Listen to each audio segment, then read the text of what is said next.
야고보서 4장 1절 말씀부터 저와 여러분이 교독합니다.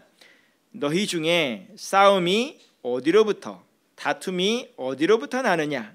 너희 지체 중에서 싸우는 정욕으로부터 나는 것이 아니냐?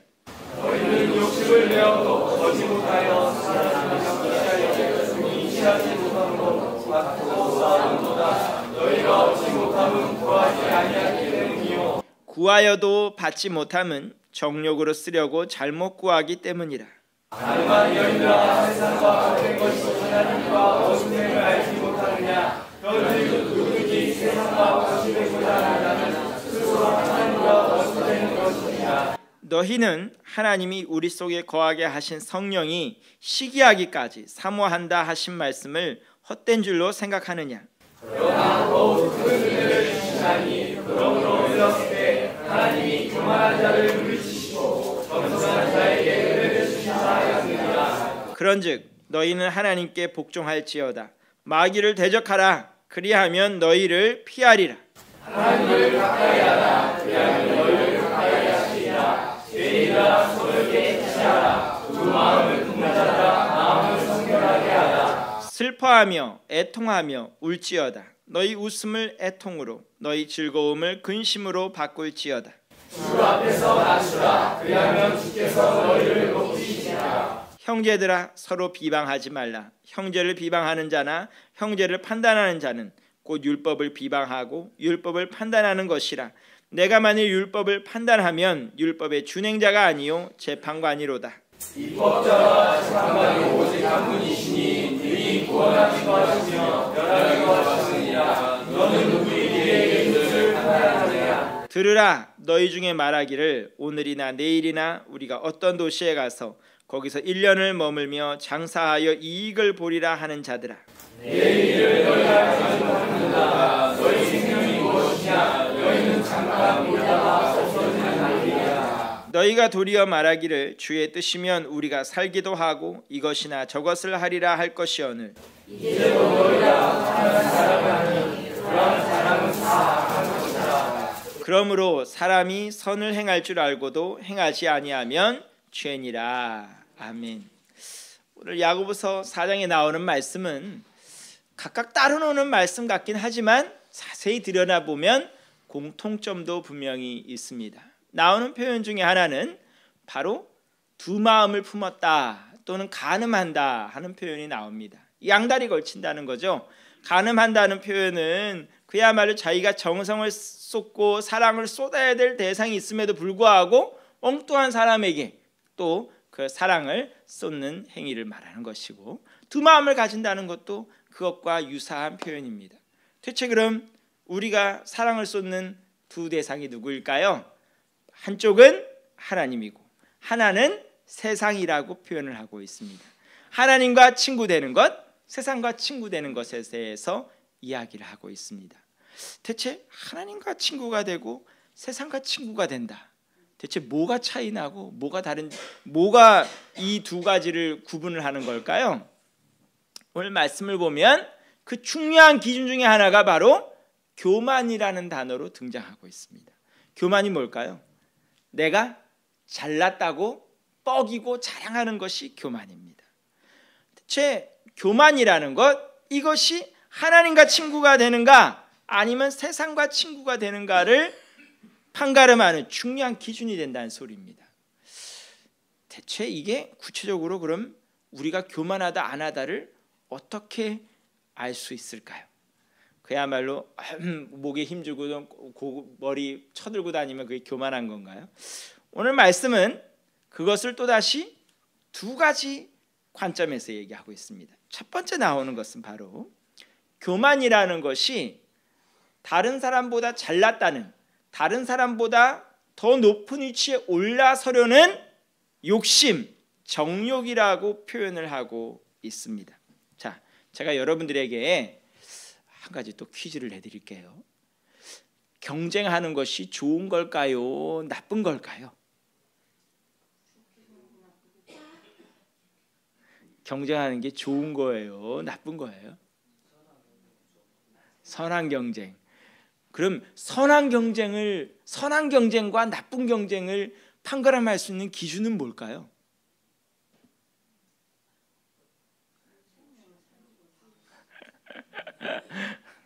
아주 다윗 목사가 아주 이상한 퀴즈만 자꾸 내고 여러분들 괴롭혀드리고 있죠. 잘 생각해 보세요. 현대는 경쟁 사회입니다. 그리고 경쟁 자체를 나쁘다고 하지 않습니다. 오히려 경쟁을 조장하고 경쟁을 해야 발전한다고 얘기하고 있습니다. 그리고 성경도 특정 부분에서는 분명히 경쟁에 대해서 얘기하고 있습니다. 예를 들자면 사도 바울도 열심히 달리기 하는 달리기 선수 예를 듭니다. 다 달리기를 하지만 누구나 상을 받는 게 아니고 상 받는 사람이 정해져 있다고 얘기한다는 거죠. 경쟁은 분명히 있습니다. 우리 믿음에서도 분명히 경쟁이 있습니다. 우리가 주님 앞에서 더욱더 큰 믿음 가지고 주께 더욱더 가까이 가기 위해서 열심히 노력하는 경쟁 분명히 있습니다. 그런데 그 모든 경쟁에 분명히 나쁜 경쟁도 있다 이 소리입니다.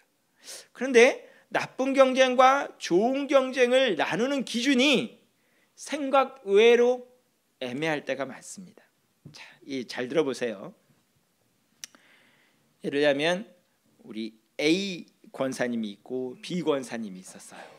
그런데 A 권사님과 B 권사님이 각각 기도를 하는 거예요. 하나님 앞에 기도를 하는데 A 권사님은 이렇게 기도를 하는 거예요. 하나님, B 권사를 보니까 하나님께서 재물도 주셨고 건강도 주셨고 집도 주셨고 하는 일마다 잘 되고, 그러면서 이렇게 얘기하는 거예요. 나는 대체 뭘 잘못했길래 하나님께서 이것도 안 주시고 저것도 안 주시고, 그러면서 하나님, 제가 비권사보다 모든 면에서 잘나게 해주세요 라고 기도를 했어요. 좋은 기도일까요? 나쁜 기도일까요? 나쁜 기도예요? 좋은 기도예요? 여러분들은 그렇게 기도 안 해요? 이렇게 특별히 설명절 때 친척들끼리 막 모이고 옛 친구들끼리 모이고 나면 때때로 그런 현상이 생기잖아요. 아, 누구는 집 샀대, 누구는 차 샀대, 누구는 승진했대, 그런 얘기 들을 때마다 아무리 친척이고 형제라 할지라도 가끔 배알이 틀리잖아요. 그렇죠? 그러면서 하나님께 기도하잖아요. 하나님, 저는 뭘 잘못해가지고 하나님께서 이것도 안 주시고 저것도 안 주시고, 제가 거친 표현을 쓸 수 없으니까 저 거시기는 뭐 잘난 것도 없는 것 같은데 잘 나가고, 나는 왜 할 일마다 막히고, 그러면서 하나님, 나한테도 복을 내려주셔야 하고 때를 쓰잖아요. 나쁜 거예요? 좋은 거예요? 사실은 경계가 굉장히 모호합니다. 그 모호한 경계선을 달렸던 사람 중에 하나가 바로 야곱이죠. 야곱이 하나님 앞에 젊은 시절부터 계속 복을 구해요. 복을 구하는 과정에서 때로는 형님도 속여먹고, 때로는 라반의 재산도 어떻게 하면 직접적으로는 아니더라도 간접적으로 뺏어 먹으려고 노력하고, 어떻게 해요? 하나님 앞에 기도를 하죠. 이 삼촌 라반과 이제 협상을 하는 거예요. 내가 공짜로 너무 오랫동안 일을 했으니까 이제 나에게도 정당한 보수가 있어야 되겠습니다. 그러면서 뭐라 그래요? 알록달록한 것, 아롱지고 얼룩얼룩한 거, 그런 거 다 내 걸로 해주세요. 그러고 나서 어떻게 해요? 나뭇가지를 깎아다가 껍질을 까는 거예요. 그러면 껍질을 쭉 까는 게 아니라 군데군데 까는 거예요. 얼룩덜룩하죠. 그 나뭇가지를 가지고 어떻게 해요? 삼촌 라반의 양 가운데서 토실토실하고 좋은 양이 오면 어떻게 해요? 나뭇가지를 탁 갖다 꽂는 거예요. 뭐 하는 거예요? 하나님, 이거 내 거. 하나님, 이거 내 거. 그러면 그 양들이 서로 교배를 해서 애가 나오면, 튼실한 양이 나오면 얼룩덜룩한 양이 되는 거예요. 내 거 했던 거는. 근데 보기에도 비실비실하고 문제가 많은 것 같으면 어떻게 해요? 안 꽂아요. 그러면 뭐 누구 거 돼요? 하얀 양이 나오는 거예요. 그건 다 라반 양이 되는 거예요. 결국 어떻게 됐을까요? 라반은 갈수록 쭈그러들고 자기는 날마다 부자가 되고. 좋은 거예요, 나쁜 거예요? 경계선이 그렇게 분명하지 않습니다. 그러면 하나님 앞에 이렇게 경쟁을 하는 기도, 이 기도가 좋은 기도인지 나쁜 기도인지를 판가름할 때 뭘 보면 되느냐?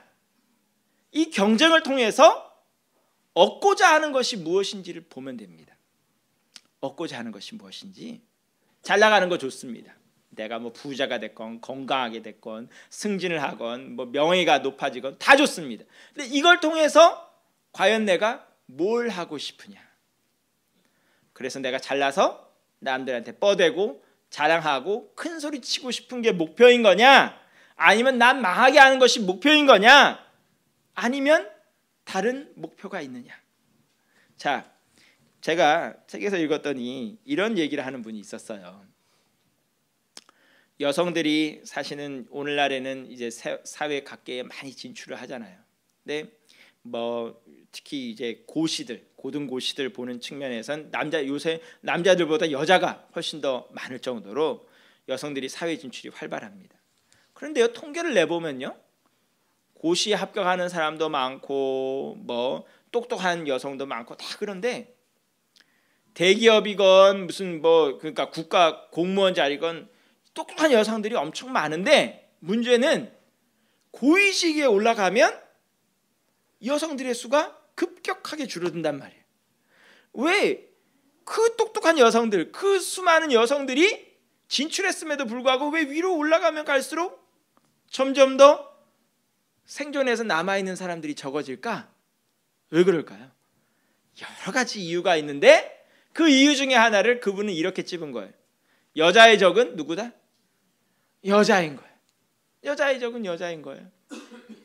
누군가가 자기들 가운데서 잘 나가고 높아지고 그러면 어떻게 하면 좋아요? 똘똘 뭉쳐가지고 저 여자만이라도 저 여성만이라도 우리 동료만이라도 뚫고 올라갈 수 있도록 받쳐주고 격려해주고 박수쳐주고 해야 되는데 어떻게 하는 거예요? 쟤는 뭐가 잘나서 쟤는 뭐가 잘나서 난 아직 이러고 있는데 그러면서 끌어내리는 거예요. 끌어내리다 보니까 이게 분명히 똑똑한 여성들이 사회 전반에 걸쳐서 엄청나게 진출했는데 고위직에 올라가는 비율이 급격하게 줄어든다는 거예요. 그러면서 그분이 하는 말이 이거예요. 뭐 하자? 뭉치자. 잘 나가는 사람 있으면 도와주고 격려해주고 박수쳐주고 그 사람 호위해주고 그 사람이 공경에 처하지 않게 둘러싸주고 보호해주고 그리고 앞서 나간 사람은 어떻게 해주고 후배들 끌어주고 그러면 점점 더 여성들이 차지하는 비율이 늘어날 수 있을 거 아니냐. 이 얘기는 지금 제가 드리는 말씀과 직접적으로 이어지고 있습니다. 우리 가운데서도 잘 나가야 되는 사람이 나와야 됩니다. 이 가운데서도 똑똑한 사람들, 그야말로 정계로, 재계로, 학계로 진출해야 되는 사람들이 나와야 됩니다. 근데 그 사람들의 목표가 나 하나 잘나고 나 혼자 떵떵거리고 살고 큰소리치고 사는 걸로 끝나면 그 경쟁은, 그 잘난 것은 아무런 의미가 없습니다. 뭐 해야 되는 걸까요? 잘 나가는 사람은 뒤에 사람들을 끌어줘야 됩니다. 다독여줘야 되고 보호해줘야 되고 자기가 그 위치에 있을 때, 그 높은 자리에 있을 때 오히려 자기를 통해서 다른 사람들이 더 성장할 수 있도록 디딤돌이 돼줘야 한다 이 소리입니다. 그런 의미에서 4장 1절과 2절은 그런 의미에서 읽어볼 수 있습니다. 뭐라고 얘기할까요? 너희 중에 싸움이 어디로부터, 다툼이 어디로부터 나느냐? 너희 지체 중에서 싸우는 정욕으로 나는 것이 아니냐? 너희는 욕심을 내어도 얻지 못하여 살인하며 시기하여도 능히 취하지 못함으로 다투고 싸우는 도다라고 얘기를 하고 있습니다. 다투고 싸우고 치고받고 하는 거죠. 뭐 하려고요? 남들은 밟아 누르고 자기 혼자 올라가려고. 그런데 어떻게 하면 좋다고요? 열심히 경쟁을 하되 열심히 최선을 다하되 나는 뭐가 되면 좋아요? 높이 올라가면 올라갈수록 내가 내 뒤에 오는 사람들을 위해서 디딤돌이 돼주면 더욱 좋겠지요. 남들을 죽이고자 하는 것이 아니라 남들이 내 어깨 위에 올라서서 나보다 한 단계 더 업그레이드 될 수 있도록 도와주면 더욱 좋겠지요. 그래서 하나님께서 하시는 말씀 4장 2절 말씀 뒷부분부터는 이렇게 표현을 하고 있습니다. 너희가 얻지 못함은 구하지 아니하기 때문이요 구하여도 받지 못함은 정욕으로 쓰려고 잘못 구하기 때문이라. 하나님 앞에 기도를 했는데 우리가 기도한 대로 응답이 되지 않는 중요한 이유 중에 하나는 뭐냐? 우리가 경쟁을 하되 남 깔아뭉개고 나만 잘나고자 하기 때문에, 나만 잘 먹고 잘 살고자 하는 기도들이 있기 때문에 그런 기도에 대해서 하나님께서 응답해 주시지 않는다는 소리입니다. 이왕 그래서 기도할 때는 이렇게 기도하면 좋겠지요. 자, 재물을 놓고 기도하는 분들 어떻게 기도하면 좋아요? 하나님 집 사게 해주세요. 나한테 뭐 로또 떨어지게 해주세요. 뭐 그렇게 기도하기보다 어떻게 기도하면 좋을까요? 하나님, 저에게 차고 넘치도록 재물을 허락해 주셔서 뭐 하도록?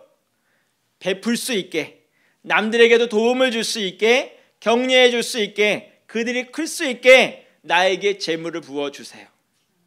그렇죠. 건강도 어떻게 기도하면 좋을까요?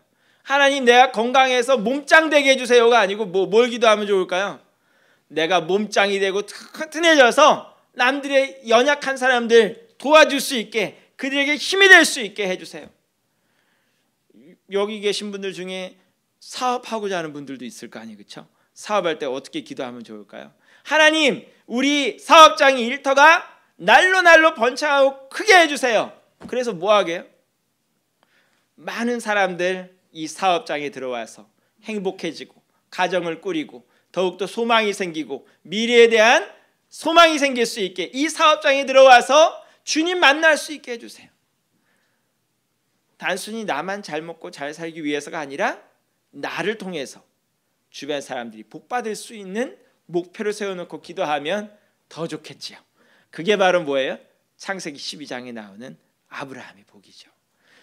나를 통해서 세상 모든 열방이 복을 받을 수 있게, 나를 통해서 주변 사람들이 소망이 생기고 희망이 생기게 기도할 수 있으면 더욱 좋겠습니다.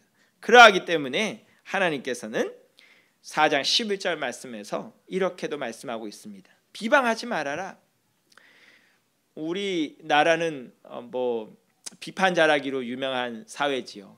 그런데 비판 자체를 무조건 하지 말라는 의미라기보다 비판의 목적 자체를 얘기하고 있습니다. 비판을 왜 할까요? 정말 그 사람이 올곧게 서고 이 사회가 바른 길을 가게 하기 위해서 비판을 하고 있는가? 아니면 단순히 남을 무너뜨리기 위한 것이 목표인가? 잘 구분해야 한다는 소리입니다. 비판을 위한 비판, 남 망하게 하는 비판, 그거는 득될 게 아무것도 없습니다. 왜 그럴까요? 그 비판 가지고 자기도 분명히 언젠가는 당하게 되어 있습니다. 아무리 깨끗한 사람, 올바로 가는 사람이라 하더라도 털어서 먼지 안 나는 사람이 어디 있겠습니까? 주님 앞에서 남을 망하게 하기 위해서 비판을 하면 그 끝은 자기도 망하는 겁니다. 하지만 망하기 위해서 비판하는 것이 아니라 뭐예요? 그 사람이 정말 주님 앞에서 올곧게 서게 하기 위해서, 정말 그 사람이 하나님의 바른 길 찾게 하기 위해서, 그 사람을 살리기 위해서 우리가 제대로 비판을 하면 나도 살고 그 사람도 살 수가 있습니다. 그래서 교회에서도 문제가 일어났을 때 주님께서는 문제가 있는 사람을 권면하는 방법에 대해서 말씀하신 적이 있습니다. 마태복음에 보면 이렇게 나와 있죠. 어떤 형제가 문제가 일어나고 죄를 범했으면 제일 먼저 어떻게 해야 될까요?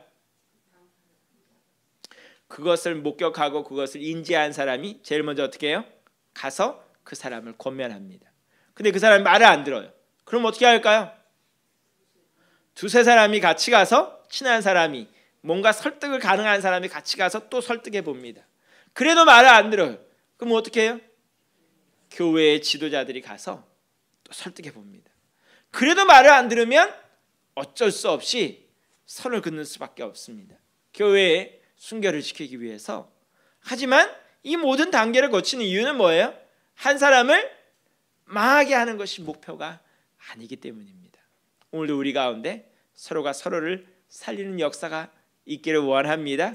주변 옆에 분들과 한번 얘기해 볼까요? 내가 디딤돌이 되겠습니다. 내가 디딤돌이 되겠습니다. 또한 교만은 오늘 말씀 보면 두 번째 또 다른 면모를 가지고 있습니다. 4장 13절 말씀을 보면 이런 얘기를 한다는 겁니다. 들으라, 너희 중에 말하기를 오늘이나 내일이나 우리가 어떤 도시에 가서 거기서 1년을 머물며 장사하여 이익을 보리라 하는 자들아 라고 얘기를 하고 있습니다. 뭐예요? 사업계획 세우는 거죠. 사업계획. 내가 1년이든 2년이든 어디 가서 돈도 벌고 뭐 할 거예요. 계획을 세우는 거예요. 계획 세우는 게 나쁜 거예요? 좋은 거예요? 좋은 거예요? 나쁜 거예요? 오늘 말씀은 좋은 거라고 할까요? 나쁜 거라고 할까요? 이런 계획을 세우잖아요. 내가 오늘이나 내일이나 우리 어떤 도시에 가서 1년 동안 장사해 보겠다. 좋은 거예요? 나쁜 거예요? 오늘 말씀은 나쁜 것처럼 얘기하잖아요. 계획 세우는 게 왜 나빠요? 여기 오늘 말씀은 계획 세우는 게 나쁘다는 소리를 하는 게 아니에요. 뭐예요? 이 계획 속에 뭐가 없는 거예요? 하나님이 없는 거예요.